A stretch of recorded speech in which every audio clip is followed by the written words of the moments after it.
നോക്കൂ, കഴിഞ്ഞ കുറേ മാസങ്ങളായി ന്യൂനപക്ഷ വോട്ടുകൾക്ക് വേണ്ടി സ്വാഭാവികമായും LDF ആയിരിക്കുമല്ലോ അതിന് പ്രധാന നീക്കം നടത്തുക. കൂടുതൽ വോട്ടുകൾ UDF പക്ഷത്താണ്, പ്രത്യേകിച്ച് മുസ്ലിം ലീഗ് UDF പക്ഷത്താണ് എന്നുള്ളതുകൊണ്ട്. ഇപ്പോൾ കോഴിക്കോട് മറ്റൊരു വേദി കൂടി കിട്ടിയിരിക്കുന്നു. കാലിക്കറ്റ് യൂണിവേഴ്സിറ്റിയിലെ ഗവർണർ ആരിഫ് മുഹമ്മദ് ഖാൻ വരുന്നു. അതിനു മുമ്പ് അദ്ദേഹം സംഘപരിവാരക്കാരെ കുത്തി നിറച്ചുകൊണ്ടുള്ള ഒരു ലിസ്റ്റ് സെനറ്റിലേക്ക് വെച്ചിരിക്കുന്നു. മാത്രമല്ല അത് കേരള ഹൈക്കോടതി അത് സസ്പെൻഡ് ചെയ്യുകയും ചെയ്തിരിക്കുന്നു.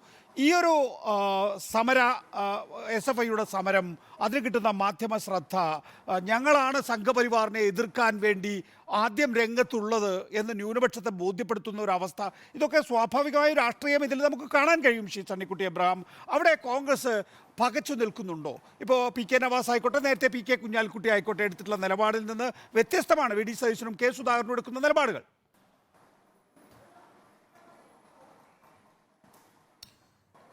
നികേഷേ, ഈ കോൺഗ്രസ് അവിടെ പകച്ചു നിൽക്കുന്നു. ഈ ഒരു പ്രശ്നത്തിൽ കോൺഗ്രസിന്റെ നിലപാട് എന്താണെന്നുള്ളത് വരട്ടെ. അത് ചർച്ച ചെയ്യാം. ഇതിന്റെ സൈഡിൽ നമുക്കത് ചർച്ച ചെയ്യാവുന്ന കാര്യമാണ്. ഇന്ന് കേരളം ഇവിടെ എത്തി നിൽക്കുന്നു എന്നുള്ളത് നമ്മൾ എന്തേ ചർച്ച ചെയ്യുന്നില്ല? വാസ്തവത്തിൽ അതിലേ നമ്മൾ ചർച്ച ചെയ്യേണ്ടത്. ശ്രീ ആർഷോ SFIയുടെ സംസ്ഥാന സെക്രട്ടറിയാണ്. അദ്ദേഹം പറഞ്ഞത് ഗവർണറുടെ കാവ്യവൽക്കരണ നടപടികൾക്കെതിരെ ഞങ്ങൾ ശക്തമായ ഒരു സമര രംഗത്ത് ഇറങ്ങിയെന്നാണ് പറയുന്നത്. ഞാൻ അദ്ദേഹത്തോട് യോജിക്കുക. അതായത് ഗവർണർ അദ്ദേഹത്തിന്റെ ഇഷ്ടപ്രകാരം അല്ലെങ്കിൽ അദ്ദേഹത്തെ നിയന്ത്രിക്കുന്ന പാർട്ടിയുടെ ഇഷ്ടപ്രകാരം അവർ കൊടുക്കുന്ന പട്ടിക അനുസരിച്ച് സെനറ്റിലേക്ക് അംഗങ്ങളെ അദ്ദേഹത്തിന്റെ വിവേചനാധികാരം എന്ന് പോലും പറയാൻ പറ്റില്ല, അദ്ദേഹത്തിന്റെ ഇഷ്ടാനുസരണം നിയമിക്കുന്ന ഒരു നടപടി ഉണ്ടായി. അതിനെ SFI ശക്തമായിട്ട് എതിർക്കുന്നു. ഞാൻ SFIയോടൊപ്പമാണ്. ആ കാര്യത്തിൽ എനിക്ക് യാതൊരു സംശയവുമില്ല. അത് ഗവർണർ ചെയ്യരുതാത്താണ്. അതിന്റെ അധികാരമുണ്ടോ എന്നൊക്കെ ചോദിച്ചാൽ വലിയ തർക്ക വിഷയമാണ്. കേരളത്തിലെ രാംദുലാരി സിൻഹ ഗവർണറായിരിക്കുമ്പോൾ അന്ന് K കരുണാകരന്റെ ഓഫീസിൽ നിന്ന് പോയ അല്ലെങ്കിൽ കോൺഗ്രസിന്റെ ഭാഗത്തു നിന്ന് പോയ ലിസ്റ്റ് അനുസരിച്ച് കേരള സർവകലാശാലയിൽ സെനറ്റ് അംഗങ്ങളെ നിയമിച്ചിട്ടുണ്ട്.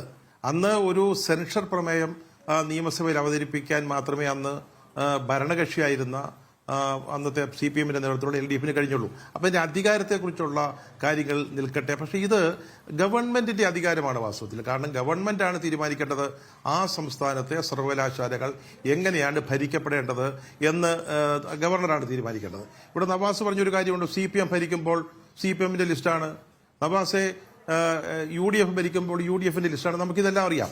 ഇവിടെ ഒരു പുതിയ ഗവർണർ വരുന്നു. ആ ഗവർണർ BJPയോട് ആഭിമുഖ്യമുള്ള ആളാണ്. വേണമെങ്കിൽ BJPക്ക് വേണ്ടി ചില കാർഡുകൾ ഇറക്കി കളിക്കാൻ മടിക്കാത്ത ഒരാളാണ്. അപ്പോൾ അദ്ദേഹം സ്വാഭാവികമായിട്ടും ഈ ലിസ്റ്റ് വരുന്നു. അത് ആ ലിസ്റ്റ് വരും 2-3 പേരല്ല. കേരള സർവകലാശാല, അപ്പം നികേഷ് പറഞ്ഞാൽ ലിസ്റ്റ് മുഴുവനൊന്നും സ്റ്റേ ചെയ്തിട്ടില്ല. പിന്നെ കേരള സർവകലാശാലയിലെ 4 വിദ്യാർത്ഥികളുടെ നോമിനേഷൻ മാത്രമാണ് സ്റ്റേ ചെയ്തിരിക്കുന്നത്. പക്ഷേ കേരളത്തിലെ ലിസ്റ്റ് എന്ന് പറയുന്നത് 18 പേരാണെന്ന് തോന്നുന്നു. അവിടെ 2 സിൻഡിക്കേറ്റ് അംഗങ്ങളെ വരെ BJPക്ക് അല്ലെങ്കിൽ BJPക്ക് താല്പര്യമുള്ള ആളുകളെ വിജയിപ്പിച്ചെടുക്കാവുന്ന ഒരു രീതിയിലേക്കാണ് അവിടെ നോമിനേഷൻ വന്നിരിക്കുന്നത്. അതുകൊണ്ടാണ് ഞാൻ പറഞ്ഞത് SFI മുന്നോട്ട് വയ്ക്കുന്ന ഒരു രാഷ്ട്രീയ പ്രശ്നമുണ്ട്. ആ രാഷ്ട്രീയ പ്രശ്നത്തിനൊപ്പം നിൽക്കാൻ ഞാൻ ആഗ്രഹിക്കുന്നു. അതിനൊപ്പമാണ് അദ്ദേഹം പറഞ്ഞ ഏറ്റവും അവസാനത്തെ ഒരു വാചകം, അതും കൂടെ ശ്രദ്ധിക്കേണ്ടതുണ്ട്. അദ്ദേഹം പറഞ്ഞത് ഈ സമരത്തിൽ കേരളത്തിലെ ജനങ്ങളെ മുഴുവൻ ഞങ്ങൾക്ക് ഒന്നിച്ച് അണിനിരത്താൻ സാധിക്കുന്നു എന്ന് അദ്ദേഹം ഒരു അവകാശവാദമോ അല്ലെങ്കിൽ അദ്ദേഹത്തിന്റെ പ്രതീക്ഷയോ പ്രത്യാശയോ പ്രകടിപ്പിക്കുന്നത് ശരിയല്ല. ആർഷോ, അവിടെയാണ് നിങ്ങൾക്ക് തെറ്റുപറ്റിയത്. ഇത് രാഷ്ട്രീയം തന്നെയാണ്. നിങ്ങൾ കളിക്കുന്നത് ഒരു ഗവർണറോട് മാത്രമല്ല, നല്ല ഒന്നാം തരം രാഷ്ട്രീയക്കാരനായ ഗവർണറോടാണ്. പിണറായി വിജയനോടോ അല്ലെങ്കിൽ അതുപോലുള്ള ഏത് നേതാവിനോടും രാഷ്ട്രീയ മാനിപ്പുലേഷൻസിൽ കിടപിടിക്കുന്ന, എനിക്കറിയാം ജനമോർച്ചയൊക്കെ ഉണ്ടാകുന്ന കാലത്ത് ഞാൻ ഡൽഹിയിൽ മാതൃഭൂമി ലേഖനം, അതിലെ ഏറ്റവും ഇതിന്റെ പിന്നിലെ ബുദ്ധിശക്തിയായിട്ട് പ്രവർത്തിച്ച ആളാണ് ഈ ആരിഫ് മുഹമ്മദ് ഖാൻ എന്ന് പറയുന്ന ആള്. ബ്രണ്ടൻ കോളേജിനേക്കാൾ വലിയ കാമ്പസാണ്, അല്ലെങ്കിൽ കോഴിക്കോടിനേക്കാൾ വലിയ കാമ്പസാണ് വാസ്തവത്തിൽ അലിഗഡ്. അവിടെ നിന്നൊക്കെ വന്ന ആളാണ്.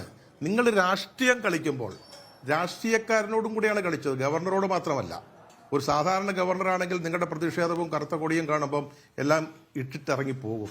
അങ്ങനത്തെ ഒരു ഗവർണറോടല്ല, ഒരു വ്യക്തിയോടല്ല. നിങ്ങളുടെ രാഷ്ട്രീയക്കാരനോടാണ് കാണിച്ചത്. ആ രാഷ്ട്രീയ കളിയിൽ ഇന്ന് നമ്മൾ ഈ സംസാരിക്കുമ്പോൾ വരെയുള്ള കാര്യങ്ങൾ നമ്മൾ പരിശോധിക്കുമ്പോൾ നിങ്ങൾ പരാജയപ്പെട്ടിരിക്കുന്നു. നിങ്ങൾ പറയുന്നു ഗവർണറെ കാല് കുത്താൻ അനുവദിക്കില്ല. കോഴിക്കോട് ഗസ്റ്റ് ഹൗസിൽ താമസിക്കാനിരുന്ന ഗവർണർ ആ പരിപാടി അല്ലെങ്കിൽ അവിടുത്തെ അക്കോമഡേഷൻ ക്യാൻസൽ ചെയ്തിട്ട് കാലിക്കറ്റ് സർവകലാശാലയിൽ വരുന്നു. നിങ്ങൾക്കൊന്നും ചെയ്യാൻ പറ്റിയില്ല. അദ്ദേഹത്തിന് മെയിൻ ഗേറ്റിലൂടെ കടന്നുപോയി. നിങ്ങൾ ഇരുട്ടിൽ നിന്ന് പ്രതിഷേധിച്ചു. നിങ്ങൾ കെട്ടിയ ബാനറുകൾ അഴിപ്പിച്ചു. പിന്നെ നിങ്ങൾ വേറെ ഇരുട്ടിൽ വേറെ കെട്ടിയെന്നൊക്കെ ഉള്ളത് വേറെ കാര്യം. അതൊക്കെ ശരിയാണ്. പക്ഷെ ഞാൻ പറഞ്ഞത് അദ്ദേഹം എന്നിട്ട് ഇന്നെന്താ ചെയ്തത്?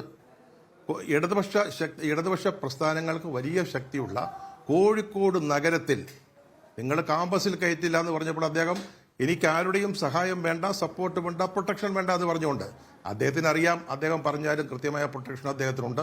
അതുകൊണ്ടാണ് അദ്ദേഹത്തിന് പോകാൻ സാധിച്ചത് എന്നൊക്കെ നമുക്കറിയാം. പക്ഷെ അദ്ദേഹം മാനാഞ്ചിറയിലും മിഠായി തെരുവിലും പോകുന്നു, കടകളിൽ കയറുന്നു, കുട്ടികളെ കെട്ടിപ്പിടിക്കുന്നു, ആളുകളെ ഉമ്മ വെക്കുന്നു, ഹൽവ വാങ്ങുന്നു, രുചിക്കുന്നു. അങ്ങനെ ഒരു രാഷ്ട്രീയ കളിയാണ് ഇന്ന് ഗവർണർ നടത്തിക്കൊണ്ടിരിക്കുന്നതും നിങ്ങൾ നടത്തിക്കൊണ്ടിരിക്കുന്നത് രാഷ്ട്രീയ കളിയാണ്. അതിൽ അത് മനസ്സിലാക്കി ഇതിനെ നേരിടുന്നതിന് SFIക്ക് സാധിച്ചില്ല എന്നുള്ളത് പോട്ടെ. SFIയെ നിയന്ത്രിക്കുന്ന CPMനോ അല്ലെങ്കിൽ